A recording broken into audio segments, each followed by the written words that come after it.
ஒரு சிஸ்டர் ரொம்ப நாளாக ப்ரௌனி போடுங்க ரெசிபி போடுங்கன்னு சொல்லிட்டு இருந்தீங்க. ஸோ உங்களுக்காக தான் இந்த ரெசிபி. நான் எப்படி செய்வேனோ அதே மெஷர்மெண்ட்டு தான். மெஷர்மெண்ட் எல்லாமே நான் கடைசியாக கொடுக்குறேன். கமெண்ட்லேயும் நான் பின் பண்ணுறேன். 3 முட்டை எடுத்திருக்கேன். அப்புறம் கொஞ்சமாக வெனிலா எசன்ஸு, சுகர், பொடிச்சு வச்ச சக்கரை 2த்தையும் வந்து நல்லா இது மாதிரி பீட் பண்ணிக்க போகிறேன். விஸ்க் இருந்தாலுமே பண்ணலாம். இது பீட்ரு தான் இருக்கணும்னு அவசியம் கிடையாது. அதுக்கப்புறம் பட்டரும் சாக்லேட்டையும் மெல்ட் பண்ணி வச்சுருந்தேன். அதுவும் ஆறுனதுக்கப்புறம் அதையும் எடுத்து போட்டுக்கிறேன். அப்புறம் மைதா, கொக்கோ பவுடர் 2த்தையும் சேர்த்து நல்லா பீட் பண்ணிக்க போகிறேன்.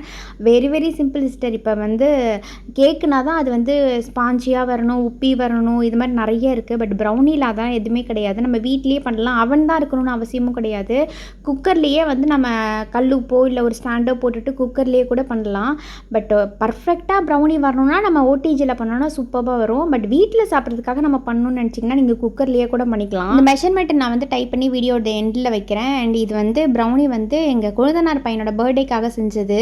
அவனுக்கு பிடிக்குமா சாக்லேட் ஃப்ளேவர் தெரில, பட் இருந்தாலும் செய்யணும் அப்படின்னு சொல்லிட்டு ஆசைப்பட்டு, நல்லாயிருக்கும், எங்கள் எல்லாருக்கும் பிடிக்கும், அதனால் நான் செஞ்சு கொடுத்தேன். இப்படி தான் இருந்துச்சு ஃபைனல் அவுட்லுக்.